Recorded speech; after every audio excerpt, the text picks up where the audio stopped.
Taste the Daily.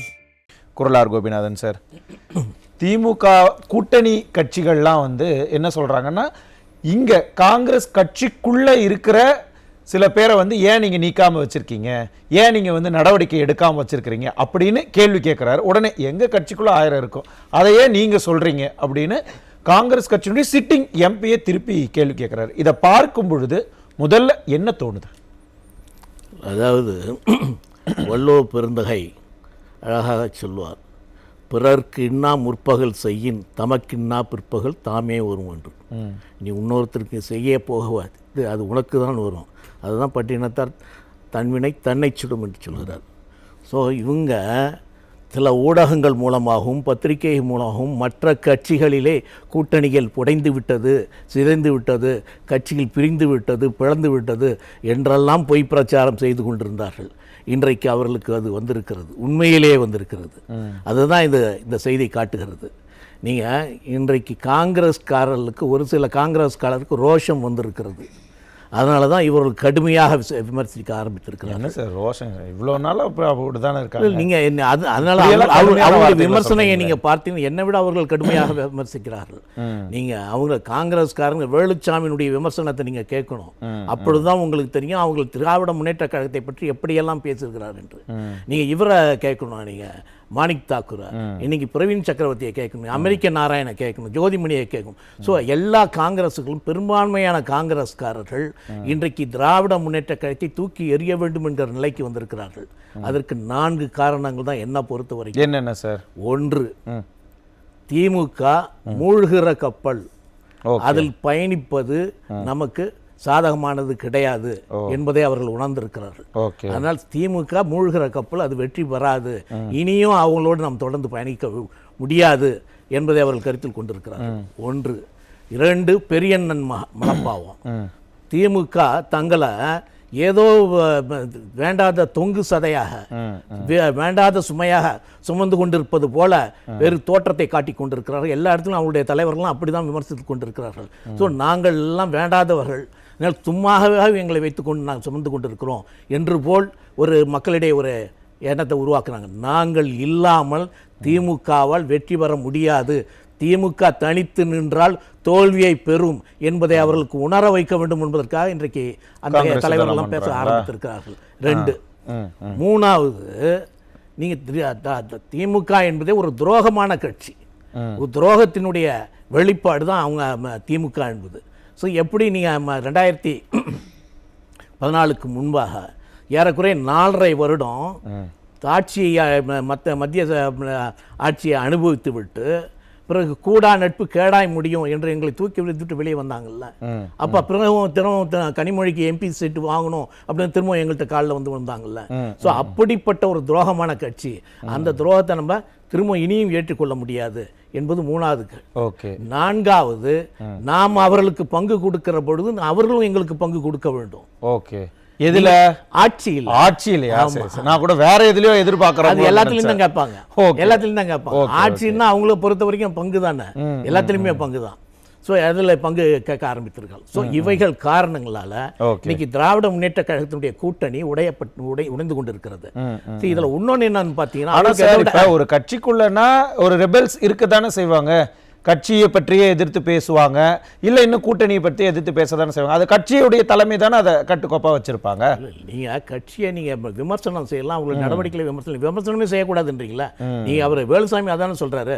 எங்க எப்படி கம்யூனிஸ்டுகளுக்கு எப்படி கார்ல் மார்க்ஸ் இப்படி முக்கியமோ அதை விட அதிகமான முக்கியம் எங்களுக்கு காமராஜர். ஸோ அப்படிப்பட்ட காமராஜரை அவர் ஏசி இல்லாமல் படுத்து தூங்க மாட்டாரு, அவருக்காக ஒவ்வொரு ஊர்லையும் ஏசி பெட்டியை வைத்தோம் என்று சொல்கிற அப்பட்டமான ஒரு பொய்யை சிவா சொல்கிறாரு. நீங்க என்ன நடவடிக்கை எடுத்தீங்க? இதன் தனிப்பட்ட அவருடைய கருத்து இன்னுமே அந்த காமராஜர் விவகாரம் அதுதான் ஆரம்பித்திருக்கிறது. நீங்க காங்கிரஸ் திராவிட முன்னேற்ற கழகத்திலிருந்து பிரிந்து போவதற்கான காரணம், இந்த கூட்டணி உடைவதற்கான காரணம் இப்பொழுதுதான் ஆரம்பித்திருக்கிறது. நீங்க ஒவ்வொரு காலகட்டத்திலையும் நீங்க எங்களை விமர்சிப்பீங்க, ஆனா நாங்க இவர் பிரவீன் சக்கரவர்த்தி என்ன சொன்னாரு? ஒரே வார்த்தை என்ன சொன்னார்? என்னன்னா உண்மையை சொன்னார். யூபியில நீங்க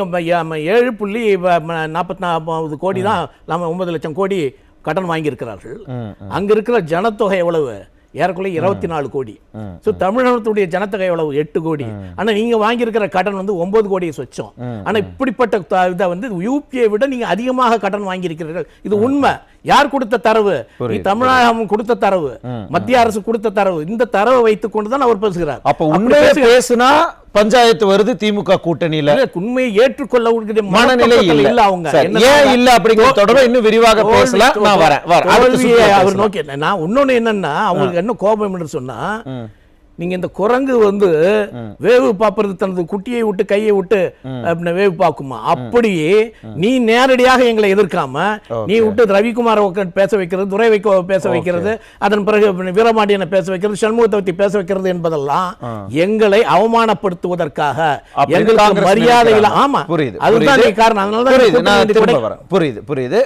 கோபிநாதன், ஒருவேளை காங்கிரஸ் கட்சி திமுக கூட்டணியிலிருந்து வெளியில வருது அப்படிங்கிற ஒரு ப்ராபபிலிட்டி எடுத்துக்கோமே, என்ன நடக்கும்? நிச்சயமாக திமுக கூட்டணி கட்சிகள்னால்தான் வெற்றி பெறுகிறது என்பதை இன்றைக்கு மக்களே அறிந்திருக்கிறார்கள். இன்றைக்கு எல்லா கட்சி தொண்டர்களும் எல்லாருக்குமே தெரியும். இந்த அனலிஸ்ட் எல்லாருமே சொல்ல ஆரம்பிச்சிட்டாங்க. ஸோ திமுக வந்து இதுவரைக்கும் தனியாக நின்று எந்த தேர்தலையும் சந்தித்தது கிடையாது. ஸோ இந்த தேர்தலில் கூட்டணி இல்லாமல் திராவிட முன்னேற்ற கழகம் இந்த தேர்தலை சந்தித்ததுன்னா ஏறக்குறைய பெரும்பான்மையான இடங்களில் டெபாசிட் போயிடும். ஓகே, நிச்சயமாக டெபாசிட் போட்டு கன்சல்டேட் பண்ண முடியவே முடியாது. என்னன்னா அதனுடைய வெற்றியே நீங்க அதுதான் என்னன்னு சொல்ற, நீ 1,74,00,000 ஓட்டு தான் நீ வாங்கியிருக்கிற. நீ அதிமுக வாங்கிறது 1,54,00,000, 20 லட்சம் தான் வித்தியாசம். இன்னைக்கு காங்கிரஸுக்கு நீங்க 10% இருக்குன்னு சொல்ற. காங்கிரஸ் வெளியே போனால் உன்னுடைய நிலைமை என்னன்னா நீ டெபாசிட்டே வாங்க மாட்டேன். ஸோ அதை தான் இப்போ காங்கிரஸ் புரிந்திருக்கிறார்கள். இவங்க அம்மா கேட்டாங்க, ஏன் 4.5 வருஷம் சும்மா இருந்துட்டு 4.5 வருஷத்துக்கு அப்புறம் தான் ஆரம்பிக்கணுமே. எல்லா கட்சியிலும் இன்னைக்கு காங்கிரஸ் அதிகமான உறுப்பினர்களை வைத்திருந்தாங்கன்னு வச்சுங்க அசம்பிளியில், எப்பயோ கவுத்துட்டு போயிருப்பாங்க. இப்போ அந்த அளவுக்கு நீங்கள் எப்படி பாம்பேல நடந்ததோ, இன்னைக்கு மகாராஷ்டிராவில் நடந்ததோ, அதை இங்கே செய்திருப்பார்கள். இன்றைக்கு அது செய்ய முடியல. காரணம் என்ன? அந்த அளவுக்கு உறுப்பினர்கள் இல்லை. ஸோ அதனால் இப்பொழுது ஒரு வாய்ப்பு கிடைத்திருக்கிறது. திமுகவை நாங்கள் தொங்கு சதை இல்லை என்பதை திமுகவுக்கு நாம் உணர்த்த வேண்டும். நாங்கள் சுமை இல்லை, நாங்கள் உணர்த்த வேண்டும். வெற்றியே எங்களால் தான் வந்தது என்பதை உணர்த்த வேண்டும். அது மட்டும் இல்லாம எங்களை அவமரியாதை நீங்க நடத்துவதை நிறுத்த வேண்டும் என்கிற நிலைக்கு இங்க வந்துட்டாங்க. அதனால நீங்க திமுக வந்து காங்கிரஸ் இல்லோ அல்லது மற்ற கட்சிகள் இல்லாம அதனால தனியாக நிற்க முடியாது. அதைத்தான் அவர் புரிந்து வைத்திருக்கிறார் திருமாவளவன். இங்க காங்கிரஸ் கட்சிக்குள்ள இப்படி கலக குரல்கள் எழுப்பிட்டு இருக்காங்க இல்லையா இந்த எம்பிக்கள், இவங்க மேல ஒருவேளை செல்வ பெருந்தகை நடவடிக்கை எடுத்துட்டாருன்னு வைங்களேன், என்ன நடக்கும்? இல்ல அதுதான் என்னன்னா, எதற்காக இன்னைக்கு அவசரமாக இன்னைக்கு மாணிக் தாக்கூர் வந்து ஒரு அறிக்கை விட்டுருக்காருன்னா ஒண்ணு தெளிவா தெரிஞ்சுக்கங்க. செல்வ பெருந்தகை பிரவீன் சக்கரவர்த்தியின் மீது நடவடிக்கை எடுக்க நான் பரிந்துரைப்பேன் என்று சொன்ன உடனே எங்க போயிருக்கணும்? அது தலைமைக்கு போயிருக்கணும். அப்ப தலைமை என்ன சொல்லியிருக்கணும்? இது சரியல்ல, நம்ம கட்சியை உணர்த்துவதற்கு அவர்களுக்கு எந்தவித அதிகாரமும் கிடையாது, அவர்கள் சொல்லி செல்வ பெருந்தகை சொல்ல முடியாது, அதை உடனே அறிக்கை விடு அப்படின்னு சொல்லி தான் இன்னைக்கு மாணிக் தாக்கூர் அறிக்கை விட்டுருக்காரு. அவருடைய அறிக்கை வருவதற்கு காரணமே அதுதான். மாணிக் தாக்கூர் இதை பத்தி பேச வேண்டிய அவசியம் இல்லை. அவர் என்ன தலைமை அவரை நிர்பந்தித்திருக்கிறது, நீ உடனே நீ அதை ஒரு அறிக்கையை விடுன்னு.